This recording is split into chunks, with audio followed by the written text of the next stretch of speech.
All right, ladies and gentlemen, welcome back to another episode of the Hustle Underdog podcast, where we teach creators how to hustle and hustlers how to create. So, my guest today, I'm actually very, very, very excited for this guy. So, I'm in a Facebook group for another podcast, and the Facebook group is awesome. It's my first million. One of the members posted an update and pretty much looking for, I guess you would call it advice. He mentioned he recently had an exit for selling his company, sold it about a week ago, and he made a nice bit of money from it. So I'm always hunting, I'm always looking for interesting guests that we can bring on and just kind of hear their origin story around like how they got started and stuff like that. Posted in the comments to see if he'd be interested, and a few hours later, here we are. So, ladies and gentlemen, without further ado, I have one of the founders of SleepGlad, Sudesh Banskota. Sudesh, how you doing, man? Hey man, I'm doing good. How are you?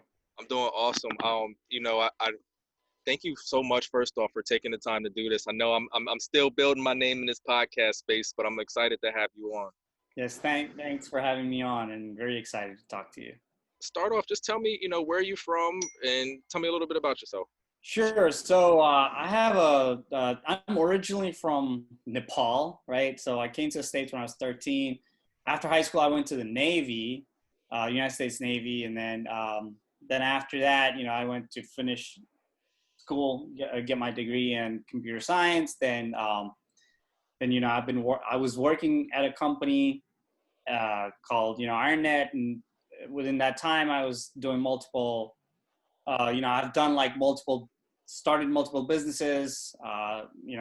Startups most of them didn't work out, and finally something worked out, and I got to exit out of it last week. Congratulations, man. I'm sure you're still very excited about that. A lot of people don't get to the point of starting a business, let alone like having a successful exit. So kudos to you there. What made you join the Navy? Oh, after high school, I just didn't know, what, like I always have a bunch of ideas, and I didn't really know what I wanted to do. And Navy said, hey, we'll pay for your school. So I didn't want to take on a lot of debt.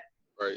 And I was like, all right, I'll commit, 46 years to the Navy, which I signed for 6 years. Yeah.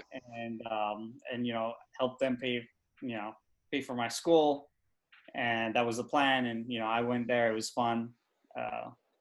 Joined and then got out. So that was one of the motivation factor. Got you. Have you always been an entrepreneur?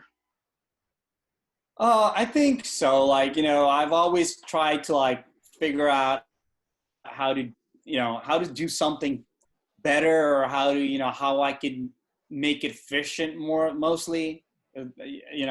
Like even in school, man, like I don't know if you want to call this entrepreneur, but like even at school, when if there was a question on even like if there was some kind of question that I had to answer, I would figure out like how do I answer this so like in such a small amount of time, and do it in such a small paragraph that Yeah. I don't that I can give the answer, it's correct, and I don't have to write a lot of things, right? So I always like mostly for me, like I always try to look for things how I can do these things efficiently and still be good, right? So, and I always try to do projects and find things to do it that way. Nice, man. Tell me about, so I know we spoke briefly before jumping on the interview, and you mentioned, the company that you recently sold wasn't your first crack at entrepreneurship. So you've had a couple other things that you've tried. Tell me about some of the other companies that you've started, and just kind of what happened with them. Oh yeah, sure, man. One of them was so there's like I could tell you like so one of them was it was actually really working. So I started with a partner, right? Me and him were working together. I was supposed to be like a technical founder who was supposed to be the business guy, and it was a Uber-like business, but like it wasn't real time, right? Like you would reserve something like a cab or like a whatever you wanted on the internet, and then for like tomorrow or day after. So it wasn't like I want it now. So it was working good, and we had like hired people to work with us, and it was going well. But then my founder had to leave because he got a better opportunity at some other company. So, so that just, that was, it was a really blow. Like, like we were working on something together and he just had to leave, and, Yeah, and you're, so that was like a, really upsetting part. of course. Uh, yeah, and some like I've started where like it didn't work out like 5 6 years ago. It was like I was working with some other friends to start like a social network for like dancers, Okay. like hip hop dancers and stuff like that. But that didn't also work out. We never got traction. And so I've always like dabbled in like different kind of things. So those were like the two major ones. But like there's like tons of side projects I did. I never like launched. So the good thing for me is like I'm kind of technical and I could do projects, right? Right. And so that the only thing I invest in that is my time, which is also I guess expensive. But like I could do that now, nights and weekends. Some nights and weekends I could just spend some time to do and build something like that. So I've done plenty of those kind of projects. So you said the second project was supposed to be a social network for hip hop dancers. Yeah, that was a long time ago, man. Actually, the first one I told you was recent, like a year or 2 years ago almost, with the Uber like business. This one was like maybe 4 or 5 years ago, and Yeah. I was working with some friends. Actually, I even met these guys through this. I think there's a website still called Founder to Be or some, Okay. that's what I was using, and that's where I met them, and they were like real into dance, and they would like uh, so they were like looking to build something out, and they were like good dancers Right. basically, and so this was an idea, and there was like a platform missing, and then so we started, we were working on that, but also that never really got anywhere, and That it's interesting though that I guess with you being technical, I guess the project, like if something kind of like inspires you or gets you kind of excited, you just kind of jump on it. yeah, so there's if something like I think, maybe I should try or whatever, I try to bootstrap it, right? Like I try to make it work. I don't, what I mean? There's always different ways to start a project. So I don't, I try to like bootstrap everything. I try to look at what's there that I can already use, Yeah. and try to like bootstrap it away. So just to see if the, MVP or, a project works out or not. Right. And yeah, that I could just kind of, and nowadays it's so easy to like launch a technical, like, projects, apps or whatever, just because it's just, so testing an idea out is really, I think, pretty easy these days compared to, I don't know what it was like 10, 20 years ago, right? Like your AWS gives you like most of the things, so, and even if you're not technical, it's really, the industry has gotten to the point where if you like study coding for like maybe 6 months or 7 months, you could build like you can learn to build a decent, like I don't know, like a small project where you could do like signups, Right. create, uh, save things and stuff like that. Question for you. So this most obviously you just sold your most recent company. You made a lot of money. Had you made money online prior to this? Oh no, man, this is like the first one. Not the only time, I never made money. Like I used to just, sometimes I used to like when, Bitcoin was big, I used to like register domains that was, related to Bitcoins, and, put on like websites about like Bitcoins and stuff like that to Right. see if you could get traffic. Like one time I built like a Bitcoin QR code generator, Okay. actually Bitcoin Cash QR code generator. So Okay. that was when like this Bitcoin Cash was like, fighting, and so I was trying to, get the, capitalize on the Bitcoin Cash stuff, and, had like a QR code generator to see if like I would get traffic. So I would do like small things like that, but never really made any, money or like, made any significant money basically, or even had like significant amount of traffic in the Right. site. It's so interesting because I think a lot of people, especially a lot of people that are going to listen to this podcast, like the audience that I'm trying to reach are people who are just getting started with entrepreneurship. They're in the Facebook groups. They're looking up how to make money online, and they may not be ready to pull the trigger, but they're gathering resources, and they're like almost at the cusp. And something that you just said over the course of your past few explanations that I really want to point out is you didn't strike a home run on your first try, one, and then two, you didn't even really start to make any money until your big exit. So how many years would you say you poured in just just trying to get your own things off the ground before you reach this point of success? How many years did you put in?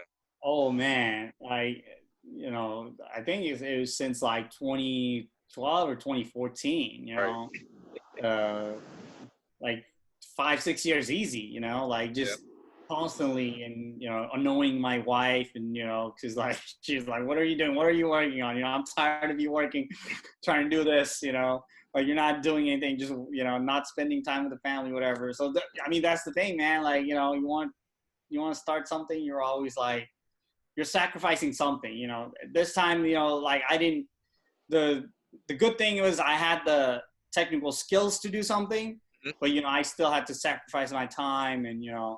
stuff like that, right? So it's either or, you're some people, have the money, but they don't, uh, it doesn't work out, right? So they spend the money and try to so it's, yeah, nothing happens in like the first try, man. And then more you like start looking, you trying to figure out like, oh, okay, what works and what doesn't work, right? Like for example, this new project that we exited on, we knew like nothing had to be perfect on the first month, right? Like the project didn't have to like be perfect, like we could bootstrap and stuff like that for like a month or so before we could actually start building um, building things around it where like it could handle more, multiple customers or whatever, right? Like do like some technical things to make it better, I guess I would say.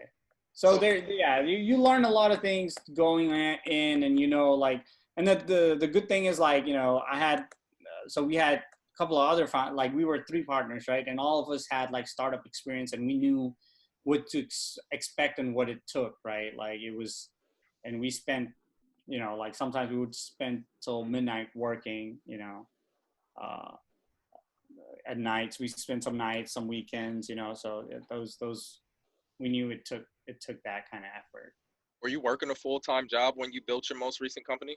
Yes. So I was working full-time job at the time. So that's what I'm saying. Like I was working, then I had family, right, and then after that I was working at late, right, to like 11, 12. Then you wake up again, go to the job. So Yeah. it was kind of that deal, So and the weekends, sometimes your weekends just go by so fast because you're working on things.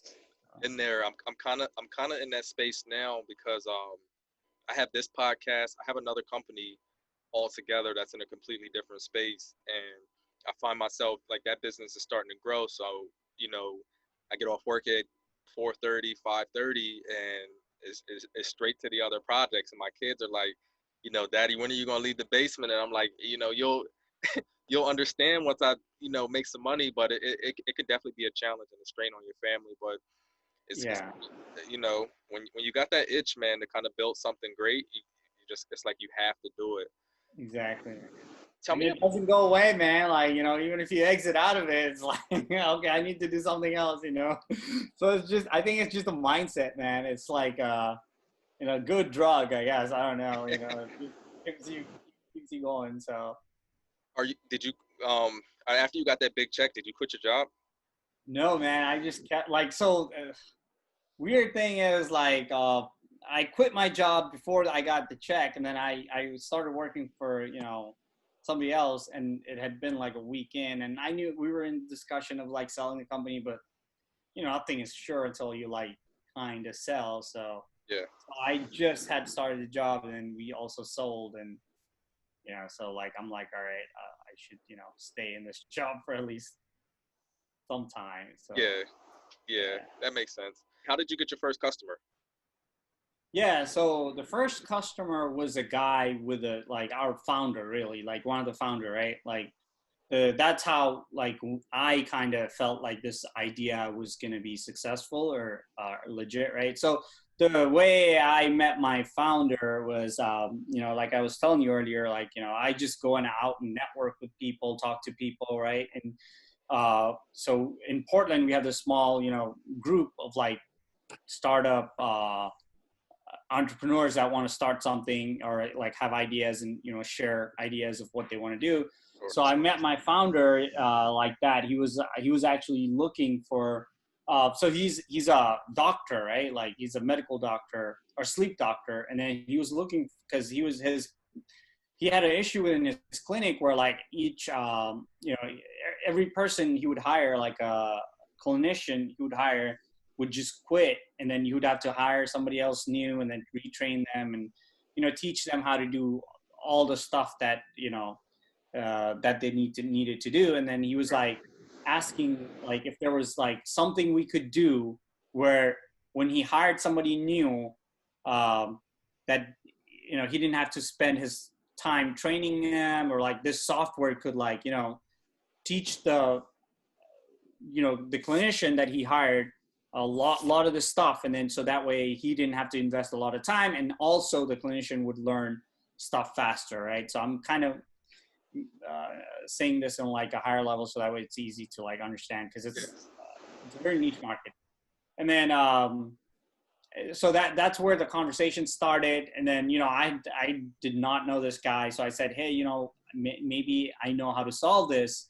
Let's talk and grab a coffee or like grab lunch. So we grabbed coffee and we started talking about it. And then I had worked with my buddy at another startup, which was a machine learning startup that led to that they were developing a camera which would alert if there was like something unsafe in a construction site or something like that. So we were working on that. So I knew him like that. So I heard what he had to say. So I didn't really know how to solve his problem, but like I kind of, since I was technical enough to understand the problem, I approached my other founder and I said, hey, this, there's this problem. What can we do? I think there's a way to solve it. And I think it might be, we might have to use AI and to solve this. And he was really excited, and he was like, yeah, maybe we could solve it. And he was really excited about it. And we all three of us came together to solve this problem, right? And then we already have a problem, so that we already had a customer in a sense. Obviously he wasn't going to pay, he was the founder, but we already had a customer and we already knew who our customer was, right? And then at that time I kind of knew something was going to happen, right? Like it was sure shot, because there was a problem that needed to be solved, and this guy was willing to, this founder was willing to invest his time to build this out so it could make his life easier, and there was going to be 10,000 people like him, right? Like so many doctors like him that would need this. And then so that's how it started. And and then slowly after we didn't have our first paying customer, like maybe 3 months or 4 months down the line, we had our first paying customer. How fulfilled or how excited were you when you got that first paying customer? Like what was that like? Oh man, it was so awesome. Like it was, you can't even imagine, dude. It was like it was really awesome, because all this hard work was we were trying to sell, right? Like we were trying to build a business so we could sell it to somebody, and somebody could use it for to solve their problem, and we could help somebody out. So it was awesome, dude. Like to get that first check, and the funny thing is, like, we didn't know what to price it at, right? So and we were like going in really scared, like saying, oh, we're going to charge you this much, and we were afraid they were going to say like, oh, that's ridiculous or like whatever. And we told them the price, and then they were like, they didn't even blink, and we were like, oh my god, maybe we should have said we should have set a higher price, you know. Like it's like, so that's another thing that comes. There's always different levels of challenges, right? Like first it was like getting a customer, like how do we get a customer? How do we get a customer? Then we got a customer. Now we're like, we don't know what price to sell our business, you know, sell it at. You know, are we selling it too low? Are we selling it too high? Then you go, you know, so there's like different levels at different levels of struggle at different, you know, Sure. different places, because you want to maximize your profit, right? But you also don't want to make customers run away. Say Right. like, oh man, you're doing, yeah, I like what you're doing, but like you can't charge me like this insane amount of money. So yeah, it was great, man. And you know, we had a beer, you know, we celebrated really after the first customer. I bet, man. So I imagined there was some time between, you know, getting that first customer and then coming to a point where you were preparing for an exit. So tell me, like, how did you guys scale up? Was it just somebody on the phones calling these different sleep doctors and saying like, hey, we got this software or this product? Yeah, so there was a couple of ideas we took right, like to scale up. One of them was like, yeah, so we each of us had our role, right, and the role to get, you know, the customers, this CEO would be the CEO would be my other founder, the doctor, right. His Yeah. job was to get customers. His job was to like sell it to other people, you know. So that's what he was doing. And you know, we as a technical founder, we had our own challenges. We had to build features that, you know, new customers wanted, you know. So and then, you know, we were missing like this marketing piece and marketing part. So we were like, we asked somebody, you know, we asked a salesperson like that was in the industry to come join us and help us out, you know, and they agreed, right? Right. So they also helped us out, like getting marketing materials, you know, reaching out to the right people. So it was all like, we all had like, you know, once we got our first customer, like first two customer, we thought, okay, this has some kind of potential, right? So then we went and got like a couple of people that, you know, that was ready to help us out. And it wasn't like, we weren't paying them, like we didn't really have anything, but it was like, you know, Right. we're going to give them commission, you know, there were, if something big happened, they were also going to be part of the, you know, the Gotcha. company. So That's yeah, things that's how we scaled, and that's how we like started getting customers. And you know, but first was just like through just my founder had a lot of contacts, so he just like, you know, it was just through his personal contact relationships that we right. had like the first couple of customers, first two customers. How um I guess you and I talked about it beforehand, but for the sake of having it on the recording, tell the company that you sold, if you can tell us about what that company is. Yeah, so the company was called SleepGlad. It was like a CPAP mask fitting and initial CPAP management platform.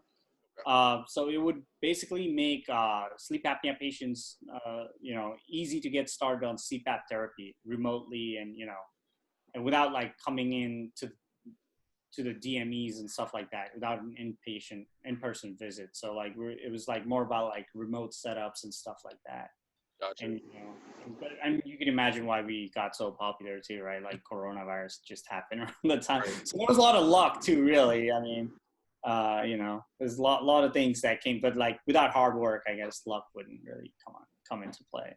Agreed. That hard work is part of it, folks. Hard work and consistency, right? Like you, as I mentioned before, this wasn't your first rodeo. You kept trying, and Yeah. you finally struck big.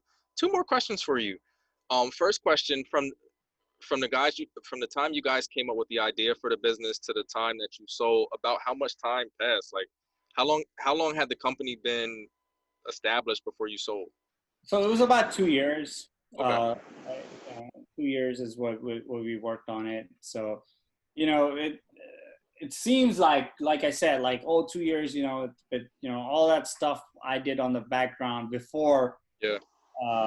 that also played into it, right? Like, so, but yeah, I really worked on this project for 2 years. Okay. And But yeah.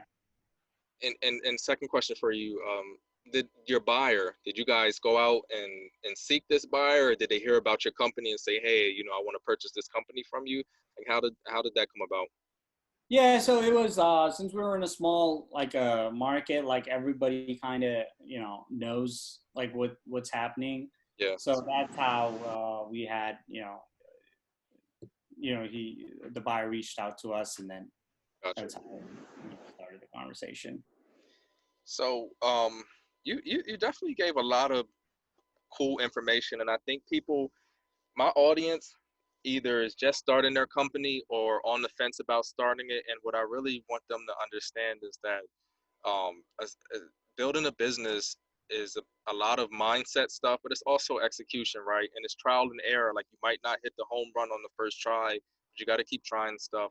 What what's one thing um, what's one thing that you think from this entire experience, like up through this point, right? What's one thing that you would want to share with someone who's on the fence about starting a company and getting into business? Like, what's one thing you would want to share? Yeah, first of all, it's not like for everybody, right? Like it's like you have to, it's not like 9 to 5 job. You have to be working, like you have to be thinking about it all the time. Maybe you don't physically work, but like you're always thinking about it, right? So Right, that's one thing. And the second thing is like consistency, right? Like you can't.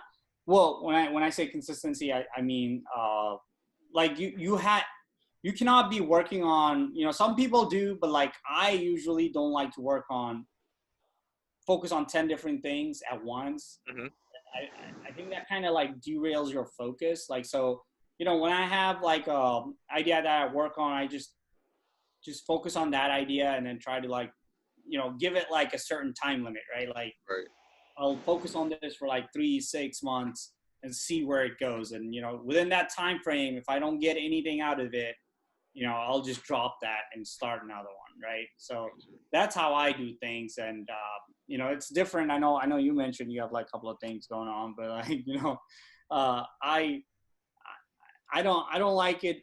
I don't like to do that, but like I certainly know a lot of people who've successfully done that too, like focus on multiple parallel businesses. But I give myself like a time of like 3 to 6 months when I do something, and and then just stay with it. Like so the first uh, and I think when you keep staying with the idea, like for example, we didn't when we first started SleepGlad, we didn't really know how to monetize it. Like we were like, okay, this like maybe we would give like iPads to each doctor's office, and they would like take a it would be a SleepGlad iPad, or do we want to do like a cloud based? right. Like we didn't know exactly what people would pay for, right? But like we knew like, okay, this was actually a good idea. This was actually gonna help, but we didn't really know how it was um, gonna make money. And I think if you stay with it, it kind of like you kind of figure out like how to make money, or like within that time frame you'll figure things out, right? So I think stay with it. Don't like give up in like 1 or 2 days. Don't get like just go chasing after like, oh, this looks like I'm just gonna drop this and start this in like another week, and drop this and start, like a lot of people do that, right? Like Yeah, start chasing like brighter and shinier ideas, and just keep focus on like something that I appreciate that, man. I took down some notes, and I'll definitely kind of add that in the show notes, just as like a recap on some of the things that is like key. Like, I agree. Um, Being persistent and just kind of overcoming adversity is super important. My company, out of the ashes, like, we started in 2015, and the kind of work that we do, we go to around the schools and community centers in the area, and we kind of talk to kids about um, growing up without a parent, because that I had a father who was incarcerated, so that's kind of my story. So we took my story and we kind of flipped it and made it into a company and programs and workshops and all of that. But there's been a many of times, dude, where we'll show up for a performance or a show, and it'll be 2 or 3 people in the audience, and and we still got to do the show. Um, and it's been years and years of that. We're kind of finding a business model now that works for us, but I agree. You can't just pick one thing up you know, if it doesn't work after 2 weeks, put it down and jump to the next thing. You'll never have any Right. success. Because it doesn't work in 2 weeks. You know, Right. nothing works in 2 weeks or 3 weeks. So you have to figure out like what you know how you're gonna work it. But yeah, but also on the flip side of it, you know, you also gotta be sure like how much, you know, you gotta tell yourself I'm gonna put in like, you know, X amount of years, maybe 5 years max to this or 2 years max to this, you know. How long do you want to continue, right? Like it's up to you. Like so, you know, that's how I do it. Like, you know, in I like to run quick. Like, you know what they say, like fail. What was this? Go fast. Fail. Yeah, fail fast and move forward or whatever the thing is. Like, you know, it's not like 2 weeks. Like nothing's gonna happen in 2 weeks. But like, you know, I give myself okay in 6 months. I'll see like if I can make a small difference. Not like I'm not gonna have like, you know, 1,000 customers in 6 weeks. I mean, 6 months, right? That's like crazy to think about. But like, Right. what can I get? Like, what kind of traction can I get in 6 months? Are they people like really thinking this is useful, this is awesome, or whatever? You know, like some kind of feedback, right? And you know, if that passes that 6 month test, and like people are really like, you know, like some closed people or like we're giving honest feedback, they think this is good, then I continue on or whatever. Like maybe I'll give myself another 6 months to like, okay, now this is great. Now I need to find a paying customer within 6 months, you Right. know, and then I try to go do that. And if that works out and yeah, great. Okay, I have 2 customers. Now I need to double that customer in like, you know, X amount of time. So that's how I do things, right? And I think it's pretty, you know, and that's how like big companies do it too. It's just the scale is different, right? They work with like billions of dollars, whereas we work for like, you know, thousands, you know, Right. or hundreds. So that's how, yeah, I think that's how I like doing things. So before we close, and thank you for that, man. Before we close out, so I know you sold your company about a week ago, and you know, there's a lot of money. So I know you're excited. What just off the bat, do you have any ideas that you plan on working on, like high level? Like, don't give away your secret sauce, but is there anything that strikes your eye, like, hey, I think I want to jump into this? No, not right now. I mean, no, man. I mean, there's, you know, cybersecurity seems to be really hot. Everybody wants to do cybersecurity, you know, so maybe something in cybersecurity, like some project, like not like a whole cybersecurity business, but like, I don't know, some kind of, you know, some kind of small one man or a couple of two people business that I could pull off, you know, Yeah. cybersecurity. Like working from home seems to be a big deal. So something like, you know, something to accompany Zoom, right? Like Zoom seems to be everybody's using it. So Yeah. like something that'll help Zoom make Zoom better, you know, or like for different kinds of people, like salespeople. Like I was working with a lot of salespeople, so I have some ideas around like how I can make a sales person's life easier while doing like demos and stuff like that in Zoom, right? Okay. So we had that problem when we were like trying to market. So that's something I'm thinking of. And then, you know, like since I've like gone a lot of like gone deep into this sleep market, like sleep of sleep apnea, you know, I had no knowledge of sleep apnea, dude, 2 years ago, but I was willing to learn. I was willing to like, okay, this might be my, you know, exit, Yeah. which kind of did become, right. So there's like other things I could do on the world of sleep apnea, right? Like it's very, sleep apnea is very new, like sleep medicine is very new. It's, you know, so there's like a lot of things that you can do that's, you know, that's already established for other things, right? Like there's like just tons of like forums people are using just to talk about sleep apnea, you know. So like maybe you could do like a website where like you consolidate all those people into one, you know, all the like a forum or something. I don't know. So there's like multiple, like 3, 4 ideas that I have. Yeah. And I'm gonna, you know, start. I don't know. I'm gonna start with one, and you know, and all of them have various levels. Like if I do something with Zoom, like to help salespeople, that would be like a bigger business, right? But Right. like the competition would be high. Like I have to compete with other, you know, tons of other people because somebody else is probably thinking of the same thing. If I choose like the sleep sleep niche, there's like few competition, you know, maybe a lot of people are not interested in that because there's not like, there's a lot of money for like, $1 million is a lot of money for me, but like for some people it's not, right? So Right. like it's how you choose like where to like, and same with cybersecurity. Cybersecurity, there's like every day there's a startup popping up about cybersecurity, and there's like billions and billions of dollars in cybersecurity, but Right. there's also like ton of like competition. So do I want to tackle that? So that those are things I'm kind of thinking of, and maybe somewhere in the middle that I would want to work on. But yeah, man, definitely like a couple of months from now I'll have something going, some kind of new project. Well, hey man, keep us posted, dude. For seriously, and you're one of those people I can just kind of tell, like based off everything that you told me, like you'll just keep swinging until you strike gold. So inevitably, it's a numbers game. You'll strike gold. Yeah, yeah, man. And it's also not just about like just the mentality, right? Like you were the same way too. I could tell, we're just like, we like to hustle, right? Like Yeah, we like to do things and make things better. We like to make it efficient. How can we make a dent, right? Like in some fashion, for sure. is also the goal. I mean, making money is also the goal, but beyond that, the other things are too.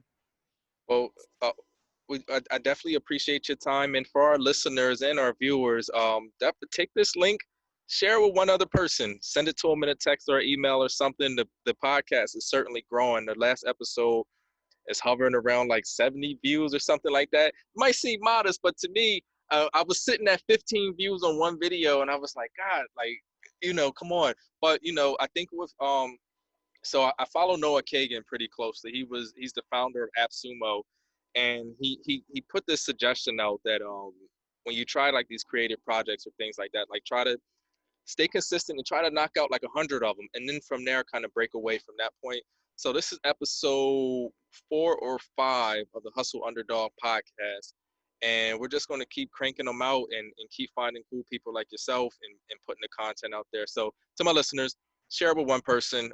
It helps. Leave a comment or a like, or if you see it somewhere, like if when you see it, do something. Tell me about it. Let me know that I'm not just speaking out into the abyss. Let me know somebody's on the other side. But Sudesh, thank you so much for your time, man, and we look forward to talking to you soon, brother. Thanks, man. Yeah, it was amazing. And keep in touch, and thank you for having me, man. I really appreciate it.